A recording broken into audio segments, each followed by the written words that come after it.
오늘 우리에게 주시는 하나님의 말씀은 로마서 8장 29절에서 39절까지 말씀입니다. 하나님께서는 미리 아신 사람들을 택하셔서 자기 아들의 형상과 같은 모습이 되도록 미리 정하셨으니 이것은 그 아들이 많은 형제 가운데서 맏아들이 되게 하시려는 것입니다. 그리하여 하나님께서는 이미 정하신 사람들을 부르시고 또한 부르신 사람들을 의롭게 하시고 의롭게 하신 사람들을 또한 영화롭게 하셨습니다. 그렇다면 이런 일을 두고 우리가 무엇이라고 말할 수 있겠습니까? 하나님이 우리 편이시면 누가 우리를 대적하겠습니까? 자기 아들을 아끼지 않으시고 우리 모두를 위하여 내주신 분이 어찌 그 아들과 함께 모든 것을 우리에게 선물로 거저주지 않으시겠습니까? 하나님께서 택하신 사람들을 누가 감히 고발하겠습니까? 의롭다 하시는 분이 하나님이신데 누가 감히 그들을 정죄하겠습니까? 그리스도 예수는 죽으셨지만 오히려 살아나셔서 하나님의 오른쪽에 계시며 우리를 위하여 대신 간구하여 주십니다. 누가 우리를 그리스도의 사랑에서 끊을 수 있겠습니까? 환난입니까? 곤고입니까? 박해입니까? 굶주림입니까? 헐벗음입니까? 위협입니까? 또는 칼입니까? 성경에 기록한 바 우리는 종일 주님을 위하여 죽임을 당합니다. 우리는 도살당할 양과 같이 여김을 받았습니다 한 것과 같습니다. 그러나 우리는 이 모든 일에서 우리를 사랑하여 주신 그분을 힘입어서 이기고도 남습니다. 나는 확신합니다. 죽음도 삶도 천사들도 권세자들도 현재일도 장래일도 능력도 높음도 깊음도 그 밖에 어떤 피조물도 우리를 우리 주 예수 그리스도 안에 있는 하나님의 사랑에서 끊을 수 없습니다. 아멘. 중국 세설 신어라는 책에 단장이라는 이야기가 있습니다. 옛날 중국 양쯔강 중류 협곡 근처에 원숭이 모자가 아주 행복하게 살고 있었습니다. 하루는 군인들을 태운 군함이 그 협곡 근처에 잠시 정박했을 때에 한 병사가 육지로 나아가 숲에서 놀고 있는 그 새끼 원숭이를 한 마리를 발견했습니다. 그 병사는 먹을 것으로 그 새끼 원숭이를 유인한 다음에 잡아서 그 원숭이의 목에 쇠사슬을 묶어가지고 배로 끌고 왔습니다.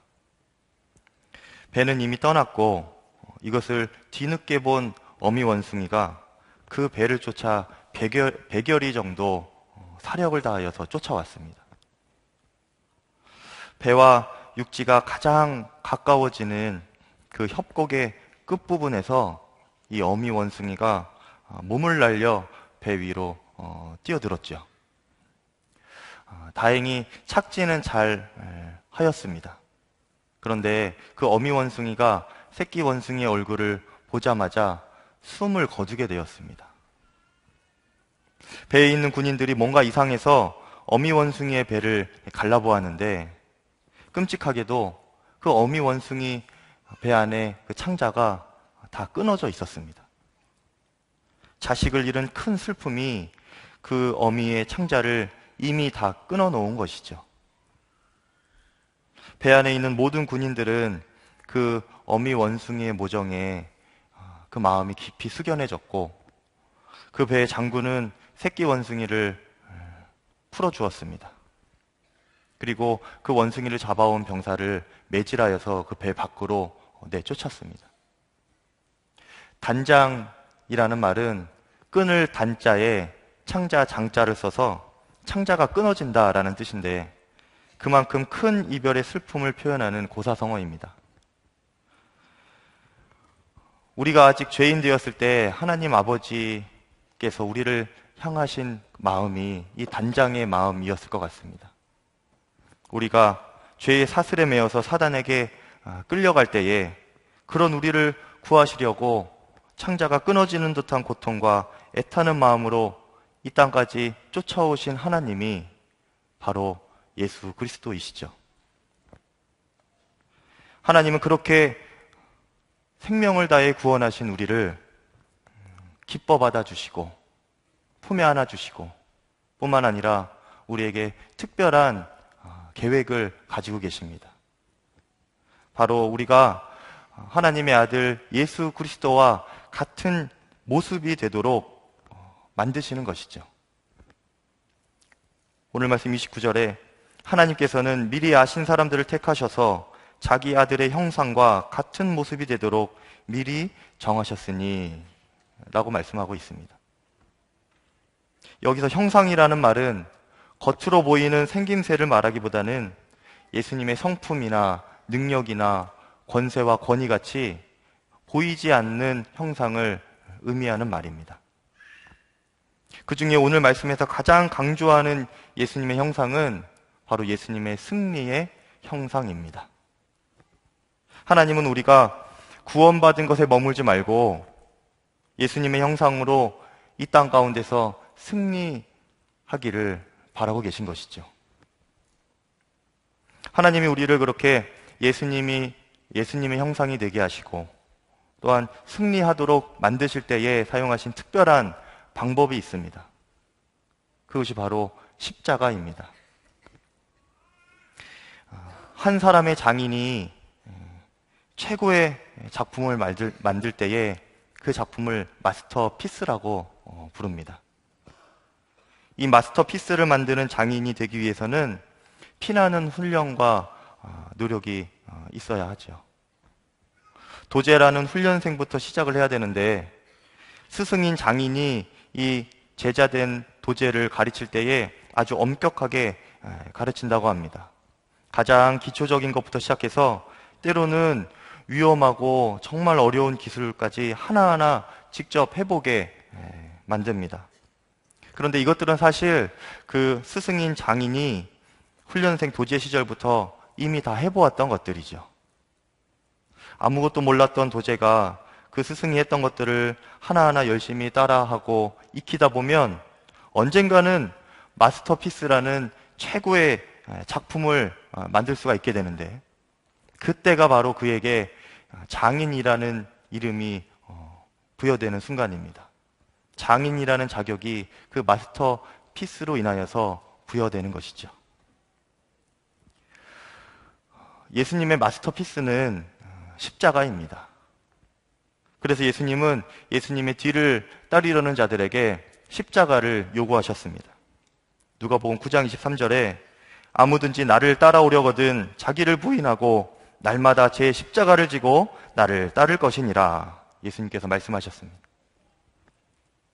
도제가 장인의 발자취를 따라가듯이 그렇게 우리도 날마다 십자가 지고 가다 보면 언젠가는 마스터피스로서의 온전한 십자가를 완성할 날이 올 것입니다.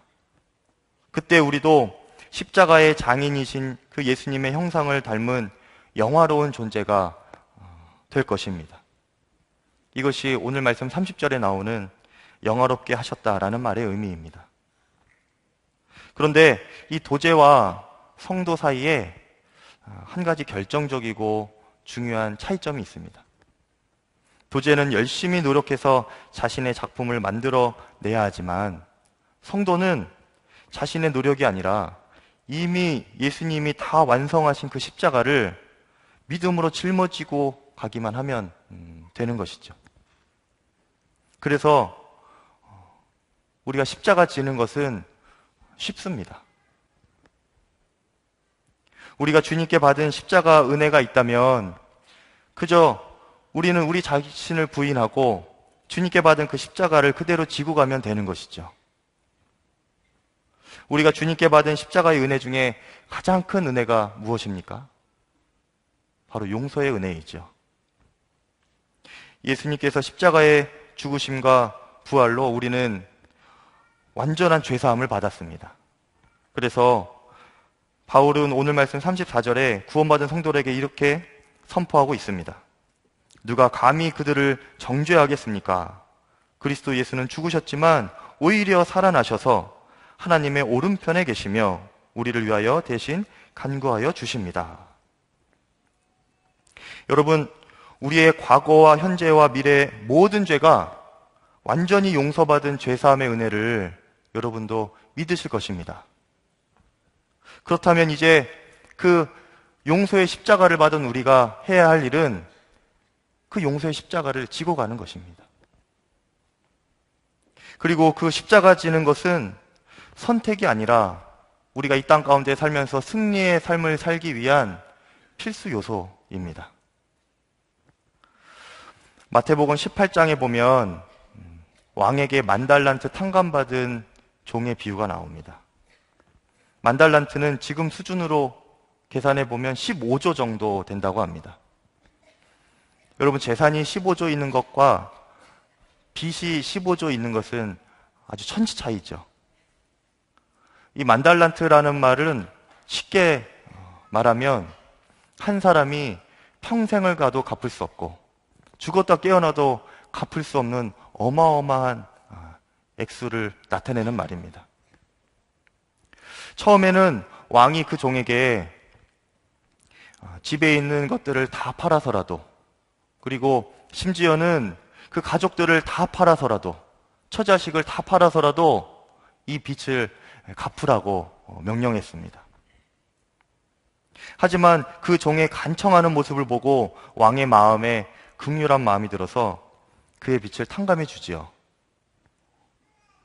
이 종이 큰 은혜를 입은 것입니다. 그런데 문제는 그 다음부터입니다. 그가 집에 가는 길에 자신에게 100데나리온 빚진 친구를 만납니다. 100데나리온이라고 하는 것은 1,000,000원 정도 된다고 합니다. 그런데 그는 그 친구를 용서하지 않고 그냥 감옥에 가두어 버렸습니다. 왕이 이 소식을 전해 듣고 그 용서해 주었던 종을 다시 부릅니다. 그리고 불러놓고 이렇게 책망을 하죠. 내가 너를 불쌍히 여긴 것처럼 너도 너의 친구를 불쌍히 여기는 것이 마땅한 일이 아니냐. 근데 너는 왜 그 친구를 용서해 주지 아니하였느냐. 이렇게 책망을 합니다. 그리고 다른 종들을 시켜서 그가 그 빚을 다 갚을 때까지 나오지 못하도록 감옥에 가둬라. 그렇게 명령을 합니다. 여러분이 만일 그 10,000달란트 탕감받은 종이라면 여러분은 그 친구 용서하는 것이 쉽겠습니까? 어렵겠습니까? 좀 망설여지시나요? 쉽습니다, 여러분. 쉬운 것이에요. 그런데 10,000달란트 빚진 자는 엄청난 용서를 받기만 하고 그 용서의 십자가를 지지는 못했습니다. 그 결과는 매우 참담했습니다. 용서받고 누릴 수 있었던 자유와 승리의 삶의 기회를 빼앗기고 마치 한 번도 용서받지 못한 자처럼 스스로를 비참한 삶으로 다시 떨어지게 만들어 버렸습니다. 그가 만일 용서의 십자가를 질 수 있었다면 적어도 다시 시작할 기회는 그에게 있었을 것입니다. 여러분, 그래서 십자가 지는 것은 우리에게 어렵고 피할 일이 아니라 오히려 쉽고 감사함으로 마땅히 져야 할 일입니다. 그래서 이제는 우리가 십자가에 대해서 오해하지 않기를 바랍니다. 십자가 지는 것은 고난의 길이 아니라 예수님의 형상을 닮아 승리의 삶으로 향하게 되는 복된 길이라는 것을 여러분 꼭 기억하시길 바랍니다. 그래서 주님께서 그렇게 구원하신 성도들에게, 그분의 귀한 자녀들에게 각자가 짊어지고 가야 할 십자가 하나씩을 기꺼이 허락하시는 것입니다. 하지만 그럼에도 불구하고 우리에게는 이렇게 십자가 지며 예수님의 형상으로 승리하는 삶이 때때로 어려운 일로 여겨질 때가 많습니다. 그것은 십자가에 담긴 엄청난 능력을 우리가 아직 깨닫지 못하고 있기 때문에 그렇습니다. 십자가가 우리에게 복음이요 복된 소식인 이유는 억지로 하지 않고 되어지게 하는 큰 능력이 그 십자가 안에 담겨 있기 때문입니다. 오늘 본문 35절로 36절 말씀은 아주 유명한 성경 구절입니다. 주를 믿으면서 당할 수 있는 최고의 고난들을 나열하고 있습니다. 어떤 이들은 이런 고난 자체를 자기 십자가라고 말하기도 하고 이것을 그저 피하고만 싶어 합니다. 그런데 우리가 분명히 알아야 될 것은 고난만으로 십자가를 다 설명할 수는 없다는 것입니다. 물론 십자가 안에는 고난이 담겨 있긴 하지만 그것은 십자가의 아주 작은 일부분에 불과합니다. 중요한 것은 십자가 안에는 그 고난을 압도하는 사랑의 능력이 있다는 것입니다. 그 사랑을 깨달으면 우리가 십자가 지며 당하는 고난이 능히 감당이 되어지는 것이죠. 사도 바울은 다메섹 도상에서 예수님을 인격적으로 만난 후에 오직 그의 삶 가운데 십자가 복음만을 전하며 살았습니다. 하지만 그 가운데 많은 고난과 어려움을 겪어야 했죠. 그런데 그럼에도 불구하고 사도 바울은 오늘 37절 말씀에서 그 모든 것을 이길 수 있었다라고 고백하고 있습니다.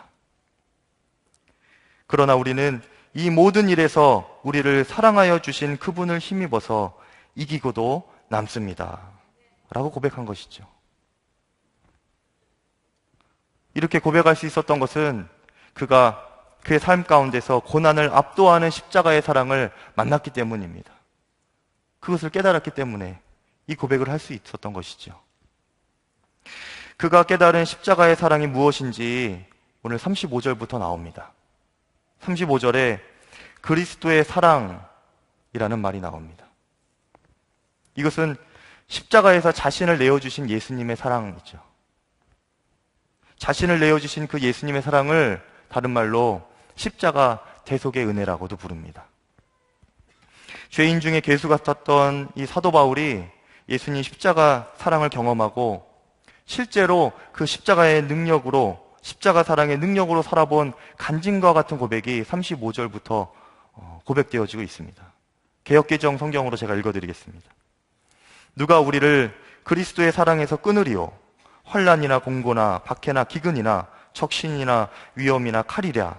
기록된 바 우리가 종일 주를 위하여 죽임을 당하게 되며 도살당할 양같이 여김을 받았나이다 함과 같으니라. 그러나 이 모든 일에 우리를 사랑하시는 이로 말미암아 우리가 넉넉히 이기느니라. 이 믿음의 고백이 오늘 저와 여러분의 심령 가운데 확신함으로 고백되어지는 고백되기를 주님의 이름으로 축원합니다. 제가 중학교 2학년 때 저희 어머니께서 학교에 오셔야 되는 일이 있었습니다. 끌려오신 것이죠. 제가 친구들과 어울리면서 저질렀던 그 나쁜 일들을 다 들으시기 위해서 오셨습니다. 저희 어머니가 제 친구들의 어머니들과 함께 그 학생과에 들어가셔서 그 주임 선생님께 엄청 혼나셨습니다. 제가 지금은 말로 하기도 너무 부끄럽고 후회가 되는 죄들을 그 어릴 때 많이 짓게 되었는데 선생님이 그 일들을 부모님들에게 다 이렇게 말을 해주면서 얘네들 이제 학교는 더 이상 어떻게 할 방법이 없으니까 부모님들이 가정에서 가정교육 똑바로 시키라고 그런 말들을 하셨던 것 같습니다. 다 끝나고 이제 함께 집에 돌아가는데 앞에는 제 친구들이 그 어머니들에게 등짝도 맞아가고 꿀밤도 맞아가고 하면서 그렇게 걸어가고 있었습니다. 밖에서는 세상 무서울 것 없었던 그 친구들이 어머니들에게는 아무런 힘이 없더라고요. 근데 문제는 저입니다. 저도 어머니 눈치를 이렇게 보았죠. 그런데 저희 어머니는 한마디도 없으시면서 계속 그렇게 걸어가셨습니다. 제가 조금 이렇게 걸어가다가 아무래도 안 되겠다 싶어서 제가 먼저 말씀을 드렸습니다. 엄마 미안해 이렇게 말씀을 드렸어요. 그랬더니 저희 어머니께서 저에게 이렇게 말씀해 주셨습니다. 태훈아, 너희 선생님 참 이상하시더라. 너를 아주 나쁜 애로 알고 있더라고. 이 얘기 저에게 하시길래 그냥 다른 생각하다가 나왔어. 우리 아들이 이렇게 착한데 선생님이 오해하고 계시더라. 그렇지? 이렇게 저에게 말씀해 주시는 거예요. 분명히 저희 어머니가 그 학생과에서 저에 대해서 정말 충격적이고 모멸감을 느낄 만한 말들을 다 듣고 나오셨을 텐데 저에게는 그것들에 대해서 한마디도 이야기하지 않으시고 오히려 저를 위로해 주셨습니다. 그런데 그때 이후로 제 마음에 보이지 않는 사슬이 메어졌습니다. 어머니의 사랑의 끈이 저를 사로잡아 주시는 것이죠. 제가 그 이후로도 죄 지을 일이 왜 없었겠습니까? 죄 가운데 깊이 들어갈 수 있는 상황과 환경이 제 삶 가운데 계속 이어졌음에도 불구하고 제가 그 죄 가운데 깊이 들어가지 못하도록 잡아주는 끈이 바로 어머니였습니다. 그 상황과 환경이 될 때마다 제가 어머니가 하신 그 말씀들이 생각나는 거예요. 내 죄를 다 본인이 감수하시고 나를 그저 사랑만 해주시는 그 어머니를 배신할 수가 없겠더라고요. 주님은 그렇게 어머니를 통하여서 저에게 십자가 대속의 은혜와 사랑의 능력을 미리 알게 하셨습니다. 그리고 몇 년이 지나서 제가 고등학교 3학년 때 예수님을 인격적으로 만났습니다. 계속 노느라고 제가 교회를 잘 못 갔습니다. 그래서 저는 예수님을 잘 알지 못했어요.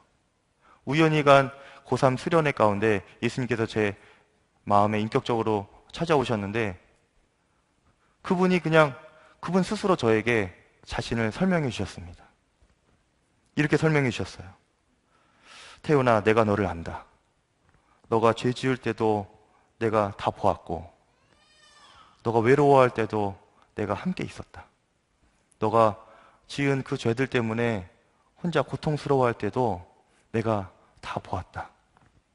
내가 너의 죄를 위해서 십자가에 달렸고 너의 연약함을 위하여서 너 대신 죽었다. 이렇게 저에게 그분 자신을 설명해 주시면서 저를 십자가 사랑의 사슬로 메어주셨습니다. 그것은 저를 옥죄고 가두고 억압하는 사슬이 절대 아니었습니다. 그때부터 지금까지 갈 바를 알지 못해 방황하는 저의 심령을 이끌어주는 길잡이와 같은 것이었습니다. 외롭고 낙심되고 우울하고 붙잡을 것 없어서 두려울 때에 내 마음에 붙잡을 수 있는 끈이 바로 예수님의 십자가 사랑이었습니다. 여러분, 우리가 우리 죄를 대속하신 예수님의 사랑이 우리를 사로잡고 있는데 어떻게 예수님보다 죄를 더 사랑하겠습니까? 죄 가운데 있을지라도 나오고 싶은 마음이 들지 않겠습니까? 나를 대신하여 값을 치르신 그 사랑 앞에 이제는 예수님을 위해서 살고 싶고 예수님처럼 살고 싶은 마음이 우리 가운데 가득 넘치게 되는 것 아닙니까? 우리가 주님을 사랑한 것뿐이라면 누구나 그것을 끊을 수 있겠지만 주님이 우리를 사랑하셨기 때문에 그 누구도 이 사랑을 끊을 수 없습니다. 그 어떤 고난도 죄도 권세자도 끊을 수가 없습니다. 그런데 사실 이전에는 그 사랑을 끊을 수 있는 존재가 단 한 사람이 있었습니다. 그것이 바로 나이죠. 사단은 우리를 유혹한 것밖에 없습니다. 우리 스스로 죄와 연합했고 죄를 사랑했고 그래서 하나님의 사랑에서 스스로 끊어지게 만든 존재가 바로 나 자신입니다. 하지만 하나님은 그런 우리를 정죄하여 버리지 않으셨습니다. 오히려 우리 죄를 다 덮을 만큼 더 큰 사랑을 부어주셨는데 그것이 바로 39절에 나오는 우리 주 예수 그리스도 안에 있는 하나님의 사랑입니다. 이것은 십자가에 자신의 독생자 외아들을 내어주신 하나님 아버지의 사랑이 있죠. 이것은 이제 정말 그 무엇도 그 누구도 끊을 수가 없습니다. 그 사랑을 정말 깨달으면, 그 사랑을 정말 만나면, 심지어는 이제 나조차도 절대 끊을 수 없는 강력한 사랑이 바로 하나님 아버지의 사랑인 것이죠. 제가 작년까지 전남 곡성 칠봉리라는 곳에서 목회를 하고 있었습니다. 여름이 지날 무렵 어느 날 밤에 제가 잠을 자고 있었습니다. 저는 바닥에서 잠을 자고 있고 제 아내와 두 돌이 채 안 된 남자아이는 침대에서 이렇게 잠을 자고 있었습니다. 한참 자고 있는데 등에서 뭔가가 이렇게 느껴졌습니다. 그래서 제가 어렴풋이 잠을 깨서 뭔가 있나 하면서 더 느껴보려고 계속 이렇게 누워있는데 순간 진해인 것이 직감이 되었습니다. 등에서 진해가 꿈틀꿈틀거리는데 여러분도 한번 만나보시면 아실 거예요. 누워있다가 딱딱한 것이 이렇게 지나가는 그 느낌이 단번에 진해이구나 이것을 딱 직감할 수 있습니다. 그런데 그렇게 직감을 하자마자 제 몸이 굳는 것 같았어요. 움직일 수가 없더라고요. 이걸 어떻게 해야 되나 고민하다가 그래도 정신을 차리고 재빠르게 일어서서 불을 켜고 이불을 들춰봤는데 정말 제 중지 손가락보다 조금 더 긴 진해였습니다. 그래서 이제 그 진해를 잡아야 되지 않겠습니까? 잡아야 되는데 제가 손으로 잡을 용기가 나질 않는 거예요. 여러분도 진해를 만나면 손으로 잡을 수가 없습니다, 여러분.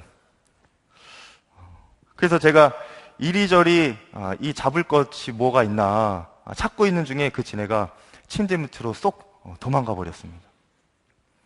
그래서 그 날은 그냥 자는 둥 마는 둥 하면서 하루가 지나가고 문제는 이제 그 다음 날이었어요. 그 다음 날에 이제 잠을 자야 되는데 또 나타날 것 같은 생각이 계속 들더라고요. 진해는 한번 나타나면 어디 가지 않는다고 또 그 얘기를 할머니들이 계속 해주셔서 꼭 잡아야 된다고 그러더라고요. 근데 일단 잠을 자야 되는데 어떻게 하나 아내가 이제 목사님은 새벽 인도해야 되니까 물려도 자기가 물리겠다고 하면서 바닥에서 자겠다고 하는 거예요.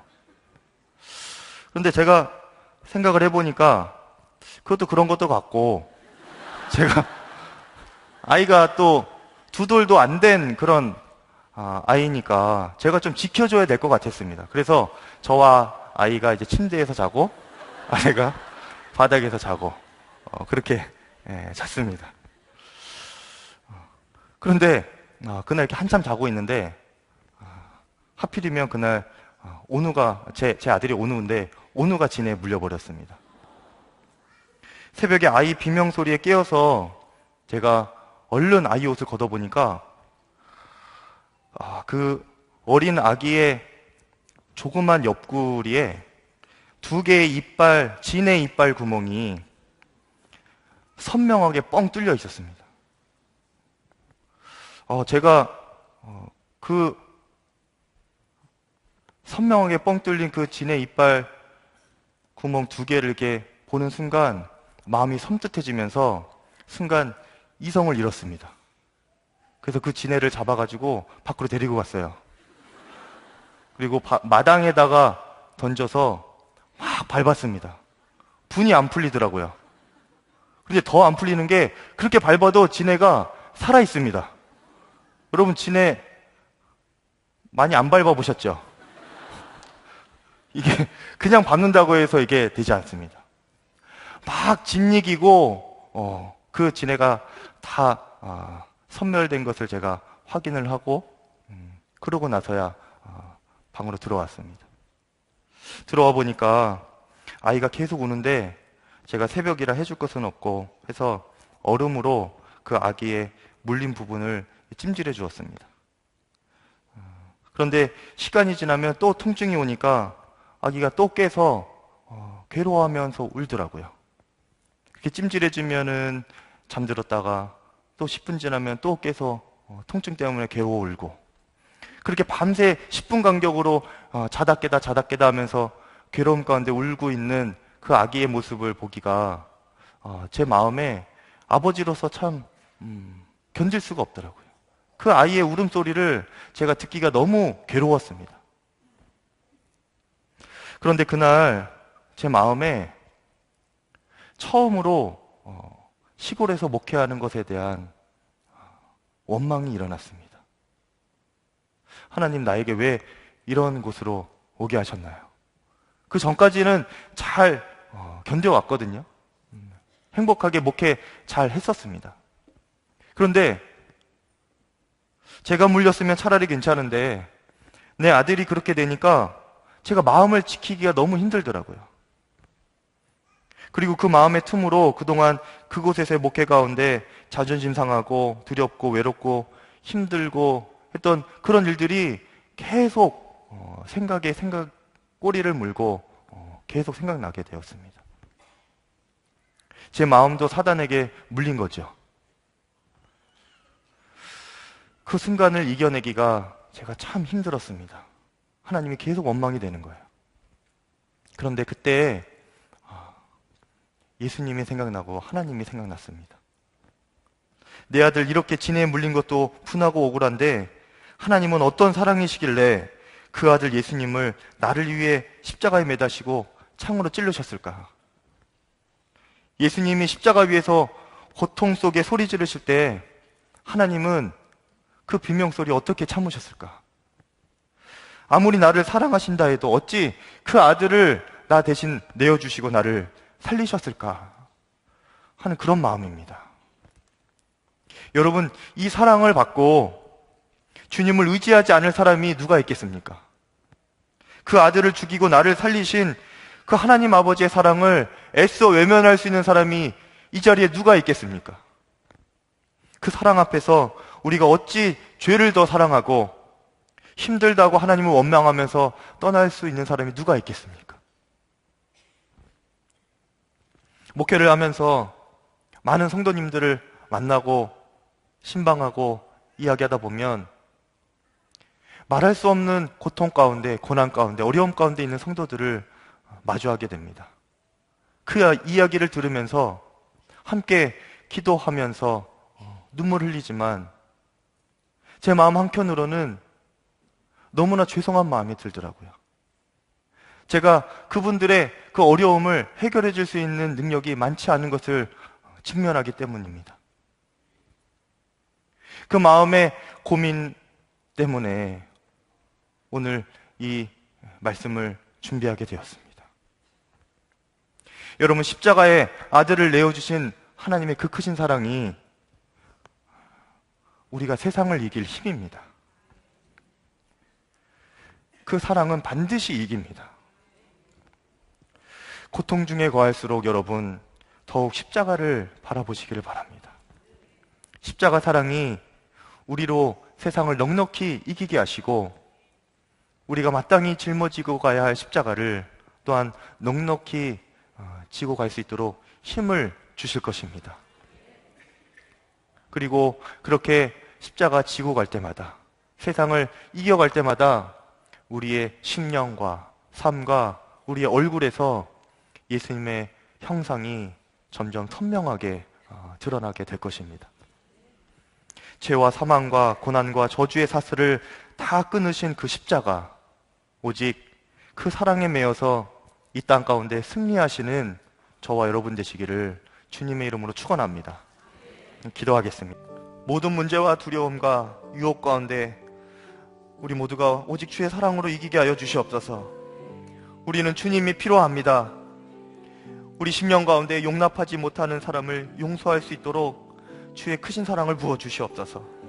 죄와 유혹과 죄책감에 괴로워하고 있을 때에 말할 수 없는 주의 크신 사랑으로 말미암아 모든 죄가 끊어지게 하여 주시고 이미 모든 죄를 해결하신 주님으로 인하여서 죄책감으로부터 벗어나게 하여 주시옵소서. 이기지 못할 문제를 만난 모든 자들에게 필요한 것은 주님이심을 깨닫게 하여 주시고 주님을 붙잡고 승리하게 하여 주시옵소서. 특별히 오늘 나온 성도 가운데 가정의 문제로 고통스러워하며 아파하는 그 성도들을 주님 위로하여 주시옵소서. 아이가 아파서 괴로워하는 부모의 마음을 주께서 헤아려 주시고 긍휼히 여겨 주시고, 하나님, 남편이 아내를 사랑하게 하여 주시옵소서. 아내가 남편을 사랑하게 하여 주시옵소서. 모든 가정 가운데 주의 크신 사랑으로 덮어주셔서 서로가 서로를 용납하고 용서하고 하나님 서로 섬기는 십자가를 지고 가게 하여 주시옵소서. 주께 헌신하다가 몸이 상하고 마음이 상한 자들을 주님께서 긍휼히 여겨주시고 위로하여 주시옵소서. 저 북한 땅에 복음을 전하려다가 억류된 주의 종들을 기억하여 주셔서 그들의 상한 몸을 치료하여 주시옵소서. 두렵고 고독한 매 순간마다 주께서 주의 사랑을 특별히 깨닫게 해주셔서 그 순간들을 이기게 하여 주시옵소서. 주의 사랑으로 넉넉히 이기게 하여 주시고 주의 뜻 가운데 속히 풀려나게 하여 주시옵소서. 이면수 목사님 풀려나게 해주셔서 감사합니다. 아직도 억류되어 있는 김동철, 김국기 목사님, 김정욱, 최춘길 선교사님, 김상덕, 김학성 교수님, 신마띠아 선교사님, 장은미 자매 가족 모두 풀려나게 하여 주시옵소서. 이 나라와 민족을 주님 긍휼히 여겨 주시옵소서. 전쟁의 두려움에서 속히 벗어나도록 평화로운 통일이 이 땅 가운데 이루어지게 하여 주시옵소서. 끊이지 않는 국내 현안들을 갈등과 분열 없이 잘 해결할 수 있도록 위정자들에게 주님의 지혜와 무엇보다 주의 마음을 부어 주시옵소서. 무엇보다 이 나라와 민족이 성경의 진리 가운데 선포된 거룩과 순결함을 지키게 하여 주시옵소서. 우리의 자녀들을 배역하고 악하고 음란한 이 세대 가운데 빼앗기지 않도록 주께서 지켜주시고, 교회들이 이 일을 위하여서 목숨을 다하고 사력을 다해 기도할 수 있도록 기도의 불이 일어나게 하여 주시옵소서. 주님 앞에 오늘도 믿음으로 나와 예배하는 성도들을 주님 기뻐 받아주시고 그들이 함께 드린 예물을 기쁘게 받아 주시옵소서. 이 예물을 통해 주님의 몸된 교회가 아름답게 세워지고 영혼이 구원을 얻는 일에 귀하게 사용하여 주시기를 간절히 소망합니다. 물질로 인해 서러움 당하는 성도 잊지 않도록 성도들의 형편을 주께서 세세히 돌보시고 주께서 가장 선한 것들로 채워 주시옵소서. 예수님의 이름으로 기도드립니다. 아멘.